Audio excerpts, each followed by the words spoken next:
Summer 1943 on the Eastern Front carried the scent of dust, sweat, and iron. The sun scorched the rolling plains of the Kursk salient, and the air seemed to tremble with anticipation. German soldiers, hardened by years of relentless warfare, moved with a resolute energy, a quiet confidence born of victories past. Stalingrad, the catastrophic defeat, lingered as a shadow in the minds of some, yet the Wehrmacht had clawed its way back. There was pride in the ranks, a belief that the tide could once again be turned. Operation Citadel was not merely a plan. It was a chance to reclaim initiative, to impose order on the chaos of the Eastern Front, and to strike a decisive blow against the Red Army. Field Marshal Erich von Manstein, architect of past triumphs in Crimea and Kharkov, surveyed maps that stretched across the walls of command tents. Each contour, each forest line, every river marked potential points of breakthrough. Manstein's mind raced with possibilities: armored thrusts, coordinated infantry, and artillery barges that could fracture the Soviet defenses before they solidified. Beside him, General Walter Model, recently promoted for his skill in defensive operations, studied aerial photographs and reconnaissance reports with a meticulous eye. Model's reputation for precision and ruthlessness would prove critical in coordinating attacks across the jagged Kursk Bulge. "We strike here and there," Model reportedly muttered in June 1943, "and the enemy will crumble or die trying." In the forward positions, letters were penned with a mix of hope and pragmatism. Unteroffizier Karl Reinhardt wrote to his wife on June 5, "The lads speak openly of victory, yet we all feel it. This will not be like the last winter. The Russians dig like ants, but we have the new Panthers now. If God wills it, I shall return to you, and this summer will be remembered as ours." These letters, often the only connection between soldiers and home, carried the weight of both expectation and anxiety. Each word was a bridge across the vast, unforgiving steppe. The German army had invested heavily in technological superiority. The Tiger I, a fortress on tracks, rumbled into position with its 88mm KWK 36L/56 gun capable of penetrating any known Soviet armor at hundreds of meters. Its thick, sloped armor promised protection against even the feared T-34s, and for the crews who climbed aboard, it was more than a weapon. It was a statement of invincibility. Alongside it, the Panther tank, sleek and deadly, represented the cutting edge of German engineering. The Panther's 75mm KWK 42L/70 gun offered both precision and destructive power, capable of smashing through Soviet defensive lines. Soldiers whispered of their power during the quiet nights, sharing stories that oscillated between awe and a creeping awareness of their vulnerability should mechanical failure strike. Preparations for Operation Citadel were methodical, almost ritualistic. Artillery units scouted the terrain, positioning massive 150mm and 210mm howitzers to deliver preemptive barges on suspected Soviet strongpoints. Engineers labored in the moonlight, laying anti-tank obstacles, clearing minefields, and reinforcing bridges to withstand the weight of heavy armor. Luftwaffe reconnaissance pilots traced the contours of the enemy lines from above, noting forest clusters, swampy depressions, and the seemingly endless trenches that scarred the landscape. Every report was analyzed, every map annotated. "Precision wins battles," said General Heinz Guderian during a briefing, emphasizing the need for coordination between tanks, infantry, and artillery. Yet behind the tactical charts, an armored might lay the human element. Soldiers in foxholes listened to the winds whisper through the tall grasses, imagining the Soviet artillery waiting just beyond the horizon. Some spoke openly of fear, masked by humor or bravado.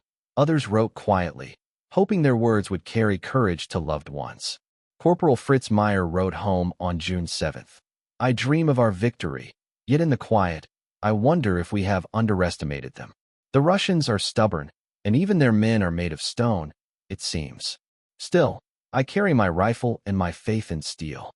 The civilians in the Kursk region, caught in the web of this impending clash, carried their own burdens. Farms were abandoned, villages evacuated, and families huddled in basements as German convoys passed. The locals, witnessing the mechanical giants of Tiger and Panther tanks rolling across fields, felt awe and terror in equal measure.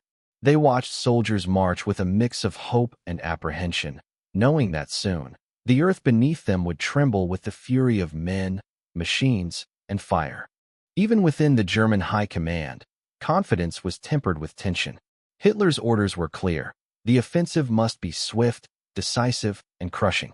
He envisioned a knockout strike that would shatter Soviet defenses and stabilize the front. Yet Manstein and Model, pragmatic and experienced, understood that overconfidence could be fatal. "We cannot see what they have prepared beneath the earth," Manstein noted privately to his staff on June 8. "Every trench, every bunker may conceal a dozen guns or more. Yet our duty is to strike or risk the initiative slipping forever."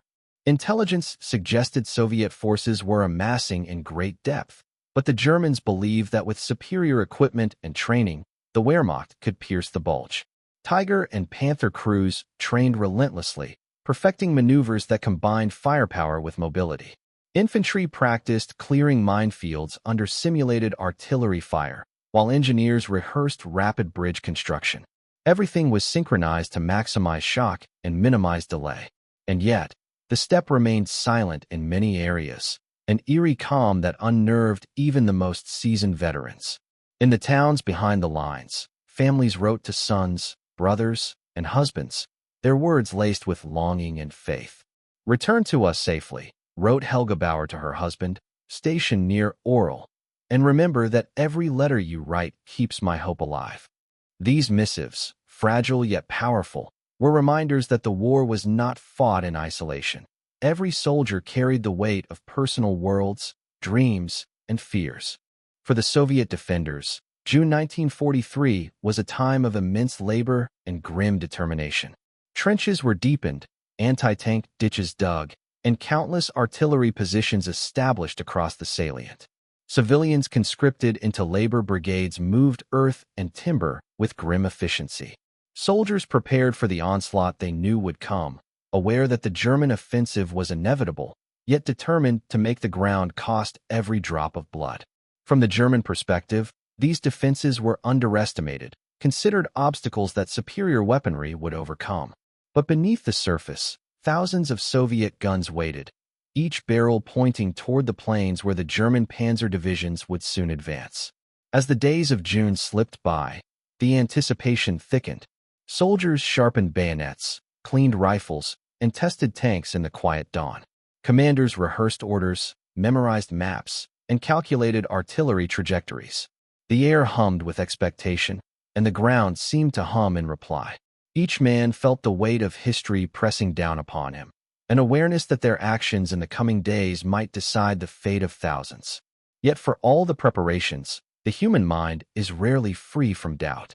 Even among the officers, conversations whispered in command tents betrayed unease. "We have the weapons," noted one colonel in a June briefing, "but we cannot see every trap. Every trench, every mound of earth may conceal fire we cannot yet imagine." Soldiers, meanwhile, talked quietly in the evenings, sharing fears that would not reach their letters home. The hidden artillery, the depth of Soviet defenses, the resilience of a foe who had endured winter, encirclement, and annihilation. And so, as the last hours of June approached, the Wehrmacht stood poised along the edge of the Kursk salient. The air carried the scent of oil, gunpowder, and dust. Tanks rumbled in the distance, soldiers crouched in foxholes, letters tucked safely in tunics, and commanders traced final movements on maps illuminated by lanterns. A confident smile touched many lips, yet behind it lay the unspoken knowledge that confidence alone could not defeat an unseen enemy. July 1943 dawned over the Kursk salient with a tense, almost electric stillness. The plains of western Russia stretched endlessly under a pale summer sun, rolling fields now scarred with the tire tracks of mechanized armies and the footsteps of countless soldiers. On one side, the Wehrmacht had gathered in immense strength, a colossal hammer poised to strike. On the other, the Red Army had prepared a labyrinth of defenses, every trench, ditch, and forested ridge a potential dagger against the invaders. Both sides knew that the coming days could shape the fate of the Eastern Front, and every man, from private to general, felt the weight of that knowledge pressing down like the heat of the midsummer sun. In the German rear areas, troops were concentrated with methodical precision. By early July, the Ninth Army and the 4th Panzer Army, under the strategic command of Field Marshal Erich von Manstein, had massed hundreds of thousands of men. Supply trains stretched for miles, rolling with barrels of fuel, cases of ammunition, and rations for the armored columns that would soon push into the Soviet salient. Field Marshal Manstein and General Walter Model scrutinized maps in their forward command posts near Belgorod, coordinating not just movements, but timing, angles of attack, and artillery support. Model, known as the Führer of defensive logic, now found himself orchestrating offense with the same meticulous care he applied to holding lines. "We have prepared, yet the steppe hides secrets," he murmured during a briefing on July 2nd. "Our precision will decide if this is triumph or disaster." German engineers and sappers worked relentlessly to ready the battlefield. Anti-tank obstacles were placed along roads and fields in patterns that would channel Soviet fire into predictable lanes. Artillery regiments surveyed the landscape, calculating ranges for massive 150 mm and 210 mm howitzers. Each gun aimed to break bunkers, destroy entrenched infantry, and cut wire before the first armored spearheads advanced. Luftwaffe reconnaissance planes traced the contours of the Soviet lines, capturing aerial photographs that were analyzed down to the last tree and mound of earth. "Every shadow could hide a cannon," noted Colonel Hans Reinhardt, artillery coordinator for the 4th Panzer, as he traced a suspected trench line near Prokhorovka. Amid this technological and logistical buildup, the German soldiers themselves carried a mixture of anticipation and anxiety. Lieutenant Friedrich Weber, commanding a Panther platoon, wrote to his family on July 3rd, "The new tanks are magnificent, almost alive in their power. The Panther's 75 mm gun pierces armor we once feared, and the Tiger's 88 mm can destroy anything that moves. Yet I wonder, will steel alone be enough?" For the crews, the Tiger I was a fortress on tracks, its thick 100 mm frontal armor promising protection even against the feared T-34. The Panther, lighter and faster, combined long-range lethality with maneuverability, a perfect spear for breakthroughs. Soldiers marveled at their machines but whispered that the land itself, vast and unpredictable, remained the true adversary. Meanwhile, Soviet preparations were no less intense, though built on patience, ingenuity, and sheer determination. Intelligence had warned Moscow of the impending German offensive weeks in advance. In response, General Georgy Zhukov and General Nikolai Vatutin oversaw an unprecedented network of defenses across the Kursk salient. Deep belts of trenches extended for miles, connected by communication lines, interspersed with anti-tank ditches, minefields, and bunkers bristling with machine guns. Artillery batteries, from the humble 76 mm divisional guns to the massive 152 mm howitzers, were concealed in forests, ravines, and camouflaged pits, each tube aimed with painstaking precision at the expected axis of German advance. Soviet soldiers labored under the summer sun with grim determination. Private Ivan Petrov, part of a sapper unit, wrote home in early July, "We dig, we sweat, and we hope. Every tree we fell, every trench we deepen, is a promise that the Germans will pay dearly for every step they take. The world will remember this ground, Mother, as the place we held back the storm."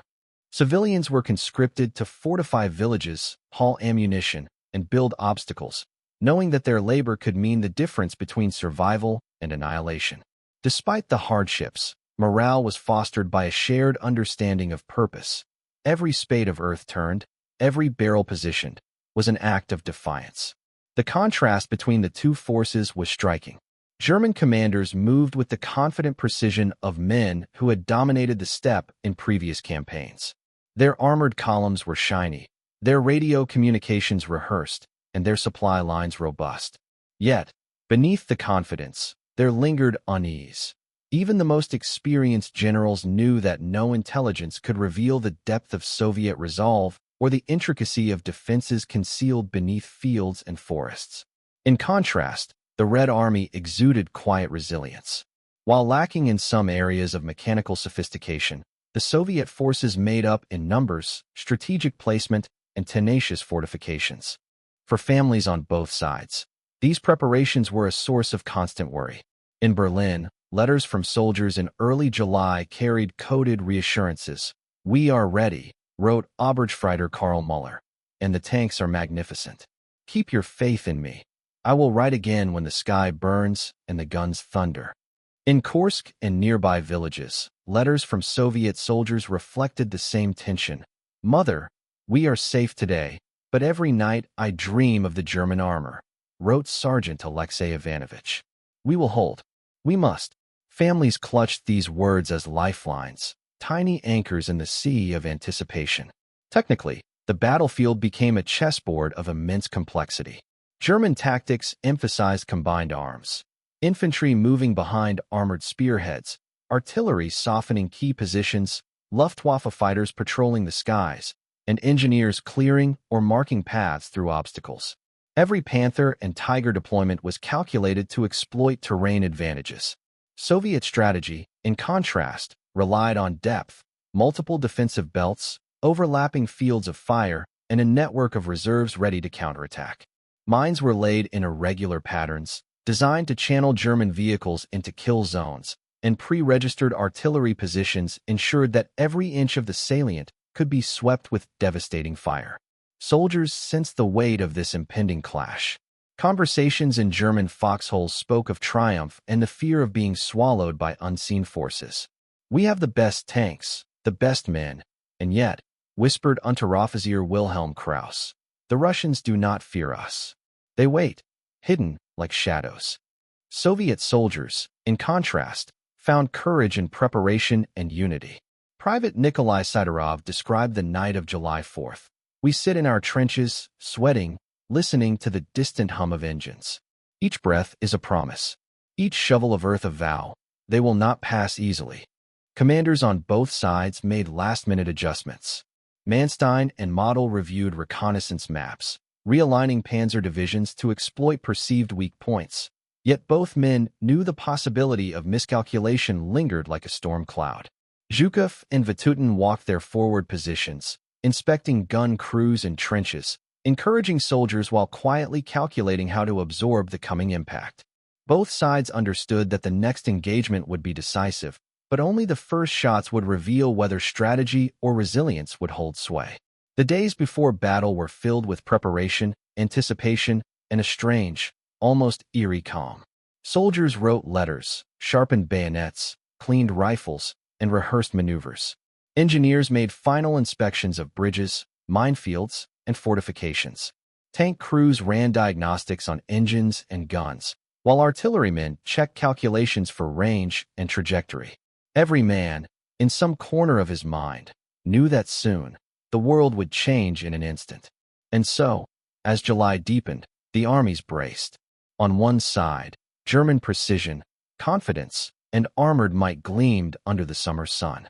On the other, Soviet fortitude, depth, and careful preparation remained invisible but formidable. The tension between confidence and resilience, steel and earth, men and machines, filled every moment. Every soldier braced for what they imagined would be a swift victory, unaware that an ocean of steel and fire lay ahead. July 5, 1943, broke over the Kursk salient like a wound in the earth. At first light, a deceptive calm lay across the rolling plains near Prokhorovka and Belgorod, the sun rising over fields scarred by months of preparation. Yet within minutes, that calm was shattered. The Wehrmacht, confident and precise, began to advance. Panzer divisions, spearheaded by the formidable Tiger I and Panther tanks, rolled forward in neat formations, their engines growling across the frost-hardened dirt. Infantry followed, rifles ready, bayonets fixed, while command radios crackled with orders that had been rehearsed countless times in maps and briefings. For German soldiers, the opening moments of the offensive were intoxicating, yet terrifying. Unteroffizier Karl Reinhardt, crawling through a shallow trench near the forward edge of the Ninth Army, wrote in his diary, We move as one, proud and certain of victory. The sun is rising, yet I can feel the weight of what lies ahead in every heartbeat. Our tanks are powerful, our guns precise, yet something stirs in the air, something not on the maps. The first shock came in the form of sound, a roar that seemed to come from the ground itself. Soviet artillery, long prepared and meticulously emplaced in depth across the salient, opened fire with devastating effect. Over 2,000 guns, ranging from the light 76mm divisional pieces to massive 152mm howitzers, and even the 203mm and 305mm siege guns, rained shells down across the advancing German formations. Each battery was carefully positioned to cover anticipated German lanes of attack, firing in pre-registered patterns that transformed the open fields into hellish obstacles of smoke, earth, and fire. The thunder of artillery shook the soil, upturned earth, and tore through the confidence of men who had expected a swift breakthrough. In the German forward trenches, fear and exhilaration intertwined. Lieutenant Friedrich Weber, commanding a Panther platoon, radioed his company as shells screamed past. Maintain formation. Advance through gaps. Artillery will fall, but we must not break. His voice trembled, betraying both discipline and the sudden realization that the battlefield was far more lethal than anticipated. Soldiers ducked behind armor, listening to the devastating chorus of explosions, some clutching letters from home, moments old and suddenly fragile reminders of life elsewhere. One young private, holding a note from his sister dated June 30th, whispered, "I'll see you again, if this ends quickly."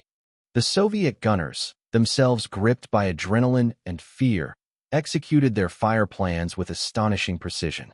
Sergeant Alexei Ivanovich, commanding a 152mm howitzer battery near Orel, recalled decades later, "We had waited for this day, hidden in the forests and ditches.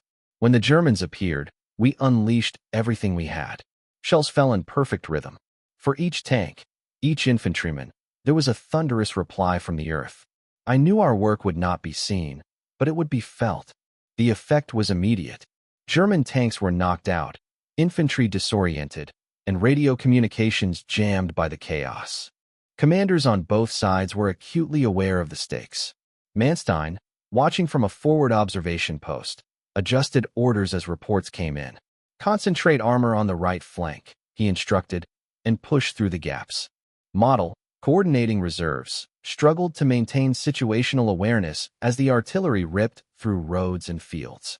The German plan relied on precision, speed, and armored shock, but the Soviets had built a defense in depth that tested every assumption. Every report brought news of destroyed tanks, casualties, and slowed advances. Yet German officers pushed forward, unwilling to admit that overconfidence had met a force prepared beyond expectation. The human experience of the opening hours was chaotic, intimate, and terrifying. Soldiers pressed their faces to the earth, listening to shells tear through the air above them. One rifleman, Fritz Meyer, thought of home as his section was caught in a sudden barrage. "I can hear the guns. I can feel the ground shake. I think of mother, of my letters. If this is how it begins, what will the end be?" Across the lines, Soviet soldiers shared the same tension but framed in purpose. The knowledge that every shell fired, every wire laid, every trench dug, was a defense of their homeland. Artillery coordination was a marvel of both technology and human skill. Observers in forward positions adjusted fire with signals, flags, and radios. Air reconnaissance, using slow-flying Polikarpov P-2s and captured German aircraft, confirmed the movement of panzer columns and infantry formations, allowing Soviet gunners to shift their fire rapidly. Every kilometer gained by German tanks was contested by a deadly network of pre-planned barges, anti-tank obstacles, and concealed infantry emplacements. The scale of coordination and depth of preparation left even experienced German commanders momentarily stunned. Meanwhile, civilians trapped in the battle zone experienced the war from a different, quieter terror. Families huddled in basements or evacuated homes, listening to the distant roar of artillery that seemed to shake the very foundations of villages. Letters sent by civilians reflected hope, fear, and a grim awareness of the unfolding catastrophe. One woman, writing to a brother in the Red Army, described July 5th in terse, vivid language. The earth shakes like thunder, never ending. Smoke rises in the distance. I cannot see, but I know they come. Pray for us, as we pray for you. For German soldiers, the psychological shock was compounded by technical realities. Tigers and Panthers, despite their formidable armor and guns, were vulnerable to mines, pre-sighted artillery, and the well-dug anti-tank ditches that scarred the fields. Mechanically perfect machines suddenly became dangerous liabilities when caught in the precise and coordinated fire of Soviet batteries. Communications between units were disrupted by cratering and smoke, leaving isolated units to improvise, often at the cost of speed and cohesion. Despite the chaos, German officers attempted to maintain order. Signals were relayed through hand flags, flares, and radios. Infantry pushed forward alongside tanks. Engineers worked feverishly to clear mines, and reserve units were called to plug gaps in the advancing lines. Yet the reality was undeniable. The Soviet defensive network was not only prepared, but lethal. Every attempt at rapid penetration was met with a wall of steel, earth, and fire that forced tactical improvisation at every turn. Soldiers' letters and diaries from this first day reveal the intensity of the moment. Unteroffizier Wilhelm Krauss, in a letter to his fiancée, described the sensation of advancing under fire. The roar of guns is constant. My ears ring, my hands tremble. Yet I move forward. We were told it would be swift. Swift, but the earth fights us back. On the other side, Sergeant Ivan Petrov of the Red Army noted, "We hold our positions. Every gun fires in rhythm. We are small men with big steel, yet each shell we send shakes them. The Germans are brave, but the land is ours." The contrast between German confidence and Soviet resilience could not have been starker. The Wehrmacht, armored, disciplined, and technologically advanced, had expected a rapid breakthrough.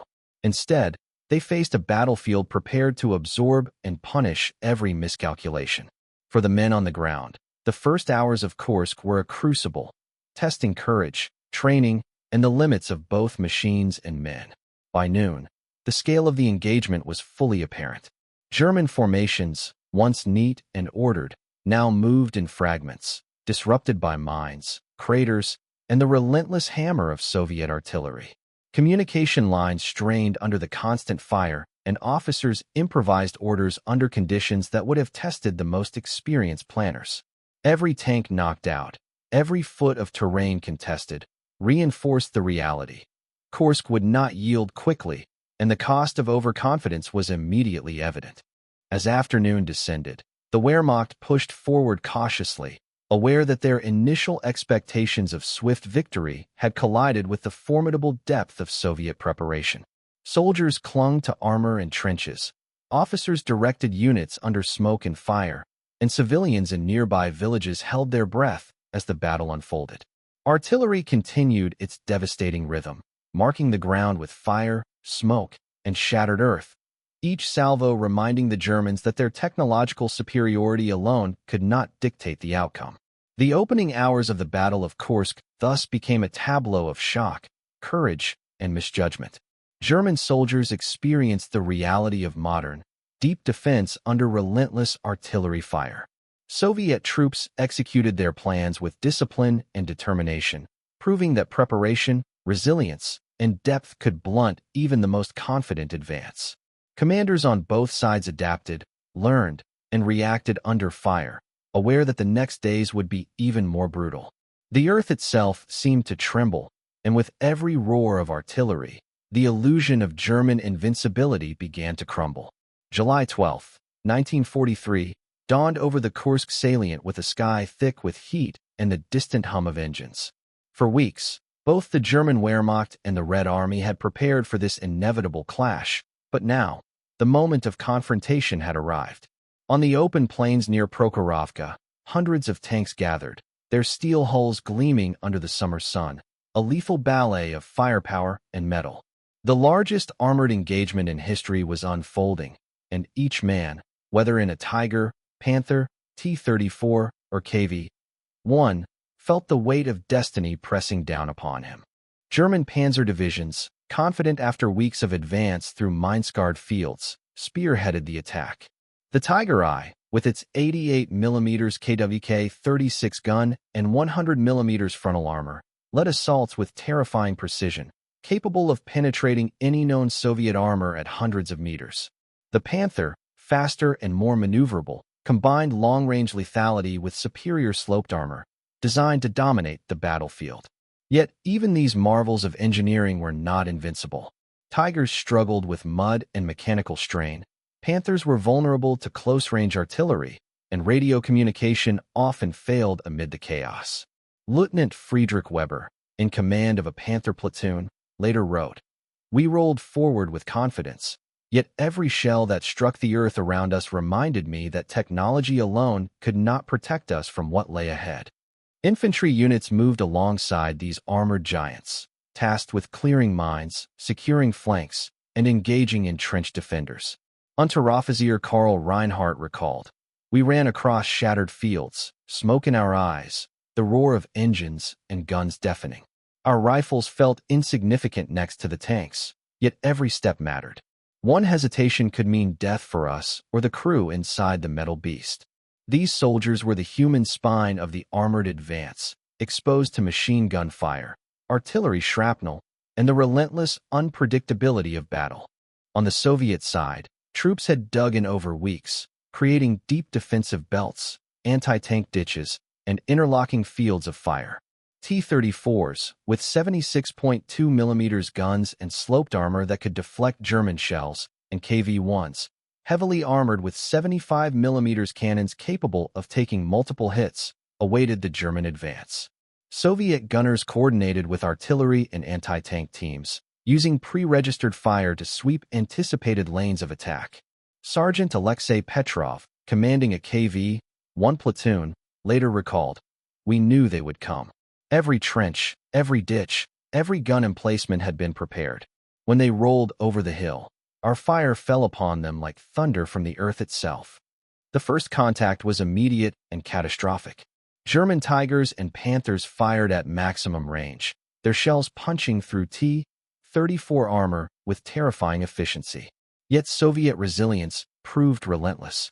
Massed artillery, 152mm howitzers, 76mm divisional guns, and hundreds of 45mm and 57mm anti-tank pieces, struck with deadly accuracy. Mines, hidden behind smoke and debris, claimed both man and machine. Radio messages crackled with confusion. Units reported destroyed vehicles, lost formations, and unexpected resistance.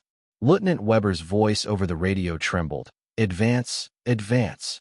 But the line holds, they are everywhere, and our flanks are exposed. At Prokhorovka, the battlefield resembled a storm of fire and steel. Over 800 German tanks faced nearly 1,200 Soviet vehicles in one of the largest armored clashes ever recorded. The ground shook under the weight of engines, the air thickened with smoke and dust, and the horizon glimmered with flames from burning tanks. Tank crews, confined in metal boxes barely large enough for 2 men, faced extreme fear. One Panther gunner, Feldwebel Hans Müller, wrote, "We fired, maneuvered, and retreated repeatedly, my hands slick with sweat, ears ringing. Every glance outside the hatch showed another tank burning, another comrade lost." The T-34 and KV-1 crews, equally pressed by panic and determination, fought with desperate courage, relying on agility, numbers, and terrain knowledge to survive. Commanders made split-second decisions that could change the outcome of entire sectors.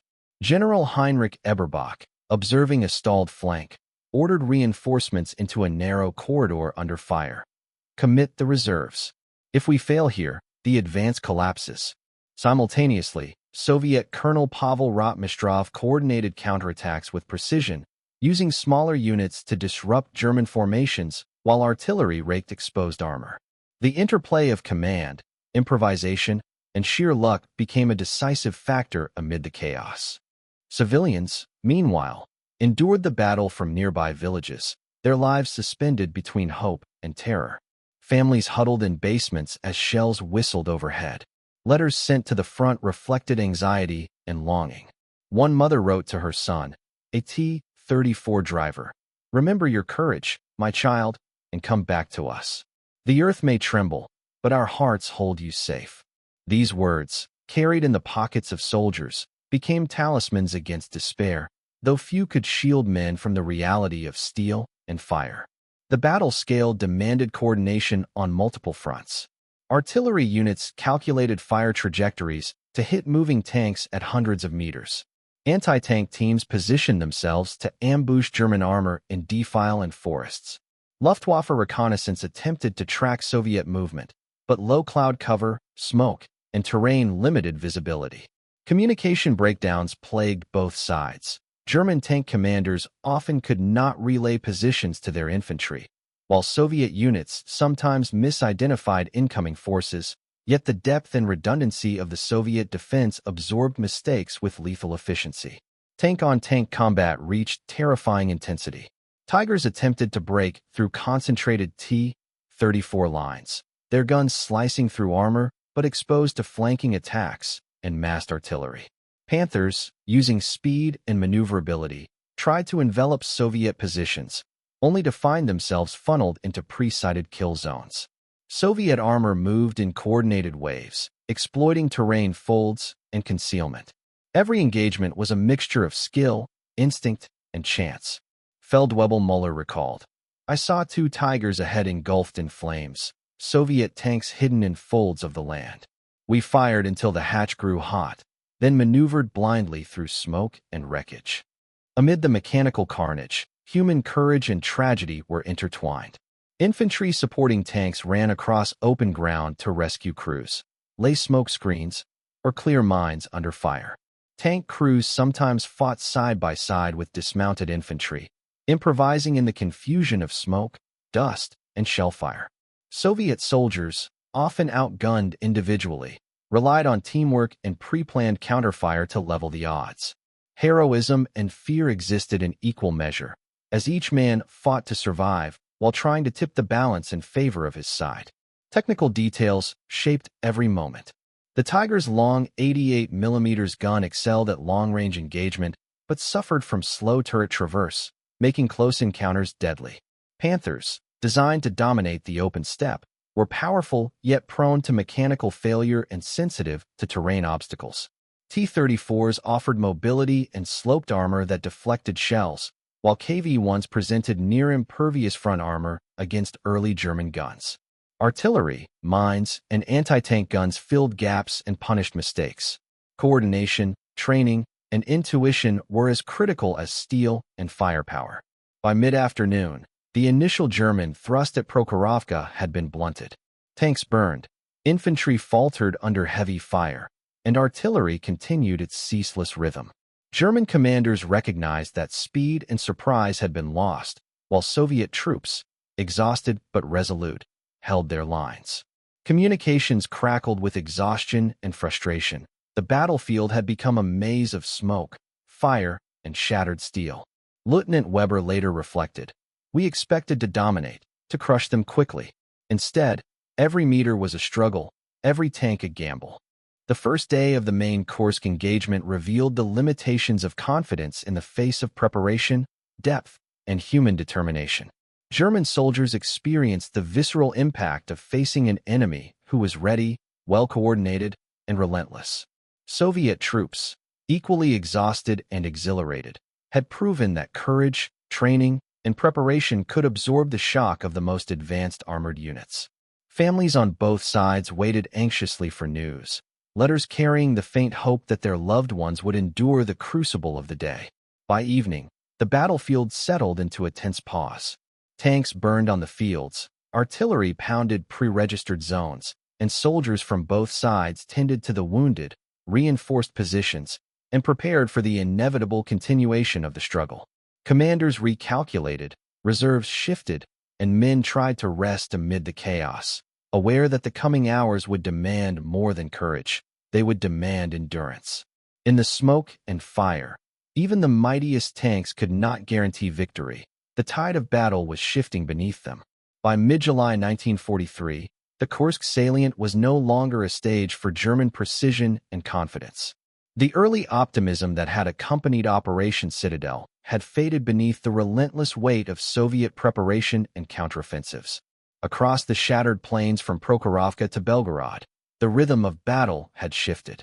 What had begun as a calculated strike had become a grinding ordeal of attrition, fire, and human endurance, where every kilometer gained cost more than the Wehrmacht could afford. German soldiers, who had once moved with mechanical certainty behind the roar of Tiger and Panther tanks, now faced a different reality. Unteroffizier Karl Reinhardt, who had survived the maelstrom of Prokhorovka, wrote in a smudged notebook on July 15th, "We advance, yet the earth fights us back. Every tank lost, every gun silenced, weighs heavier than any fear I have known. The Russians are everywhere, and no order seems enough to cut through their numbers." His words capture the growing despair of men who realized that their training, their technology, and even their courage were being tested beyond the limits they had imagined. The German Armored Corps had suffered grievous losses. Panther and Tiger tanks, the pride of the Wehrmacht, were falling victim not only to massed T-34 and KV-1 fire, but also to artillery carefully sited in forests, ravines, and behind fortified positions. By July 16th, entire panzer companies had been reduced to a fraction of their original strength. Mechanical failures compounded the devastation. Panthers, with their complex transmissions, were prone to breakdowns under the strain of continuous maneuvering, while Tigers consumed fuel at a rate that outpaced the fragile supply lines stretching back across the devastated plains. General Heinrich Eberbach, reviewing reports from the forward lines, admitted in a terse radio dispatch, "Our formations are fragmented. Progress is measured in meters, not kilometers. The cost is unsustainable." Soviet counterattacks, coordinated with precision, exploited every weakness. Deep reserves, previously held behind layered defensive belts, surged forward. Tank brigades combined with infantry assaults and artillery barges to reclaim ground, while air support disrupted German logistics and reinforcements. T-34s, nimble and resilient, penetrated flanks, while KV-1s with their thick armor withstood Tiger fire long enough to strike back at German columns. Sergeant Ivan Petrov, leading a T-34 crew near Panayrai, recalled, "We had been waiting, watching the Germans exhaust themselves against our lines. When the order came, we rolled forward, our guns firing, our hearts steady. The enemy faltered before our eyes. Artillery, more than any single tank, had become the arbiter of the battlefield. Soviet batteries, numbering over 2,000 guns across the salient, were now firing not only in pre-registered patterns, but also in dynamic, reactive barges, shifting fire to target German concentrations as they appeared. Every explosion reinforced the psychological toll. German soldiers, many of them teenagers or barely trained replacements, found their confidence eroding. Lieutenant Friedrich Weber radioed his command on July 17th. "We cannot sustain this advance. The ground is torn to hell, our tanks are burning, and the men are exhausted. We are no longer masters here." The human cost extended far beyond the battlefield. Families in Germany began to learn of casualties through telegrams, letters, and the slow trickle of information from military censors. Mothers wept over the loss of sons. Wives clutched notices of missing husbands. Oberstfreiter Karl Muller's mother received the dreaded news on July 18th, killed in action. He fought bravely. Across the Soviet lines, the emotional tide was different. Civilians, who had endured months of occupation, bombardment, and forced labor, began to feel relief, sometimes venturing cautiously into towns newly secured by Red Army advances. Letters carried a mixture of pride and fatigue. "The Germans retreat. Mother," wrote a young soldier to his family in Kursk. "We hold, and the land is ours again, but at what cost?" Weather and terrain, long neglected in German operational planning, now exacerbated the Wehrmacht struggles. Summer rains had turned fields into mud, slowing mechanized units and bogging down artillery tractors. Roads, already cratered from previous engagements, became funnels of vulnerability. Supply lines stretched thin. Fuel, ammunition, and food could not keep pace with the relentless attrition. In contrast, Soviet forces, entrenched and supplied through shorter, more secure routes, could rotate units, reinforce positions, and maintain morale more effectively. Field Marshal Erich von Manstein, in a rare candid report to Hitler on July 19, admitted, "The terrain, the depth of enemy defense, and our logistical limits make continuation of offensive operations increasingly precarious. We risk further depletion without decisive gain." Amid the chaos, individual acts of courage and despair highlighted the human dimension of Kursk. Tiger crews, trapped and outnumbered, held their positions with grim determination. One gunner, Feldwebel Hans Müller, fired until his ammunition was exhausted, then dismounted to continue the fight with grenades and rifles. Soviet infantry, moving through minefields and shattered terrain, advanced under artillery fire to reclaim lost ground, their resolve unbroken. The battlefield was a crucible of skill, endurance, and raw courage, where strategy met unpredictability, and men faced their mortality in every engagement. German officers struggled to maintain cohesion. Commanders like General Walter Model attempted to stabilize faltering sectors, orchestrating withdrawals under fire and improvising defensive lines to prevent complete collapse. Every decision carried enormous risk. Delay could mean encirclement. Aggressive maneuver could destroy the remaining armored units. Model's radio message on July 20th captured the grim pragmatism of the moment. Hold where you can. Withdraw where necessary. Preserve men and machines for the future. The day is lost. The battle is not yet over. Psychologically, the decline of German fortunes at Kursk was crushing. Soldiers who had believed themselves invincible now faced overwhelming firepower and numbers. Letters and diary entries reveal a pervasive sense of futility, punctuated by brief moments of defiance. Unteroffizier Reinhardt wrote, "We were taught to fear nothing, to advance with courage. Yet here, in this mud and fire, courage alone is not enough. Every shell that falls reminds us how mortal we are." On the other side, Soviet soldiers felt a rising morale, tempered by exhaustion. Sergeant Petrov noted, "We advance, yes, but we remember the losses we suffered. Courage must be constant, because the enemy is still near, and the day is not yet ours." The logistical collapse of German forces played a decisive role. Fuel shortages limited the maneuverability of Panthers and Tigers, leaving them exposed to artillery and T-34 ambushes. Ammunition dwindled in forward positions. Infantry lacked the support needed to consolidate gains. Meanwhile, Soviet logistics, though taxed by the scale of operations, benefited from shorter supply lines and prepositioned depots. Engineers repaired bridges and cleared roads rapidly, allowing reserves to flow to threatened sectors. The interplay of terrain, weather, and logistics transformed what had been a calculated offensive into a desperate struggle for survival. By late July, the cumulative effect of losses, exhaustion, and Soviet counterattacks had forced the German army onto the defensive.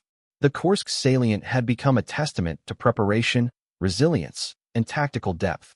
Soldiers on both sides were worn, but the strategic initiative had decisively shifted. Families received news of the outcome in fragmented reports, understanding that the blood spilled on the steppe had changed the course of the war. Civilians behind Soviet lines tentatively celebrated victories, repairing homes, and returning to the routines of life that had been suspended for months. In analysis, the latter stages of Kursk reveal the interplay of human courage and mechanical power, preparation and improvisation, optimism, and the harsh realities of war. German tanks, despite technological superiority, could not overcome the depth and coordination of Soviet defenses. Infantry, artillery, and logistics proved decisive in shaping the outcome. The psychological impact was profound. German overconfidence was shattered, while Soviet morale, bolstered by tactical success and resilient preparation, surged. By July 31st, the salient was firmly in Soviet hands. The German offensive had run its course, exhausted and depleted, leaving behind burned-out tanks, shattered artillery pieces, and exhausted men. The human cost was staggering, yet amid the devastation, acts of heroism and endurance stood out. Men holding positions under fire, crews evacuating comrades from burning vehicles, and commanders making impossible decisions in the fog of war. The dream of a swift victory evaporated, leaving only shattered steel and weary men, and the course of the Eastern Front forever altered. By the end of July 1943, The plains of Kursk were quiet, but the silence was not peace. The thunder of artillery had faded, and the roar of engines had ceased, leaving a landscape scarred with craters, shattered tanks, and the detritus of men and machines alike. For the German army, the once proud formations that had rolled across the Eastern Front now limped back toward Belgorod and the Dnieper, exhausted, depleted, and irrevocably shaken. Field Marshal Erich von Manstein, reflecting on the retreat in a report to Berlin on July 31st, wrote, "We have been repulsed on every sector. The losses, material and human, are grievous. The initiative we sought has been lost. The step demands more than mere courage. It demands preparation, depth, and endurance." The human cost was staggering. German soldiers, many of them barely 20 years old, trudged through fields littered with the remnants of tanks and armored vehicles. Letters written home in the days following the battle captured a mix of exhaustion, disbelief, and sorrow. Unteroffizier Karl Reinhardt, in a letter dated August 3rd, wrote, "We survived, but the men are fewer than when we began.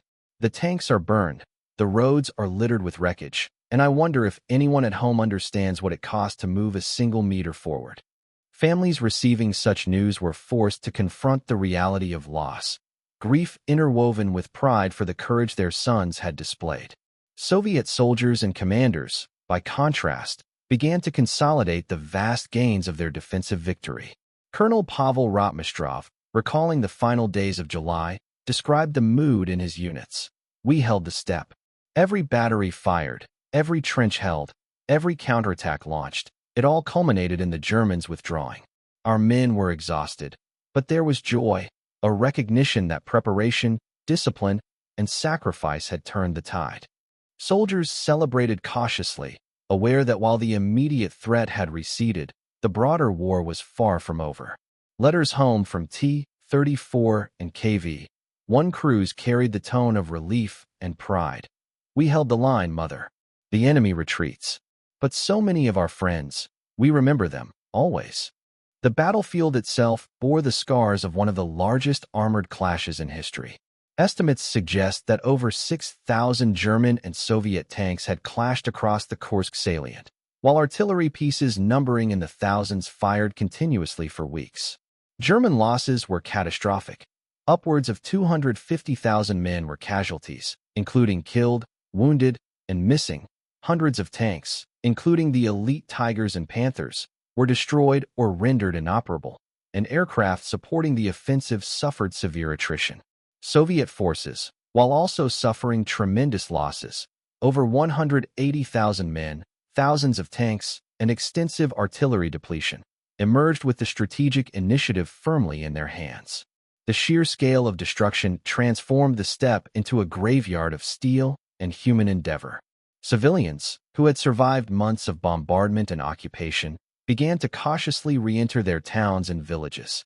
Villages such as Panirai, Prokhorovka, and nearby settlements were littered with the wreckage of tanks and artillery, yet the returning Soviet authority provided a measure of order. Local populations surveyed the devastation with grim understanding. One elderly woman in Kursk wrote to relatives in Moscow on August 1st, "The land is torn, the roads are gone, but we live. The soldiers move on, but the fields remember. We will rebuild, and we will not forget." Strategically, Kursk marked a decisive turning point on the Eastern Front. Hitler's insistence on offensive action had been thwarted by careful Soviet preparation and layered defenses. The German army, exhausted and materially depleted, would no longer regain the initiative in the East.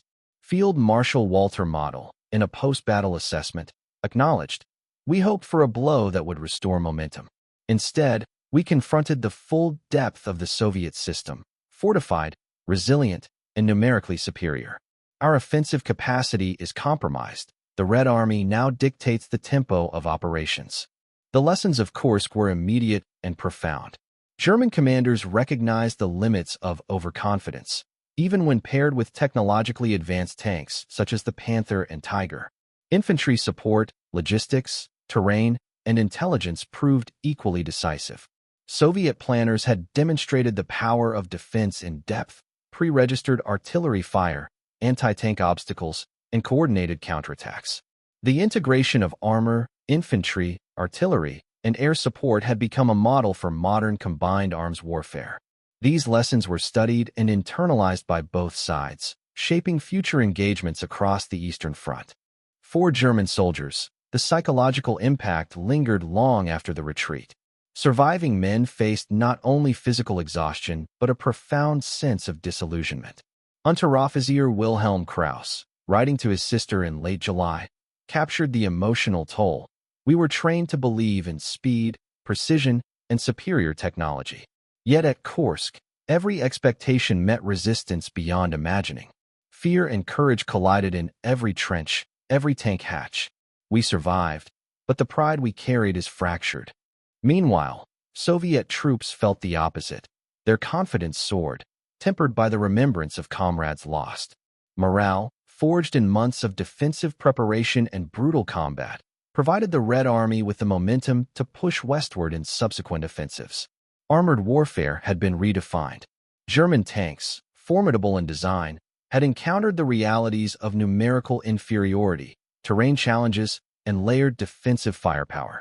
The Tiger's 88mm gun, capable of annihilating any T-34 at range, was countered by mines, flanking, and concentrated artillery.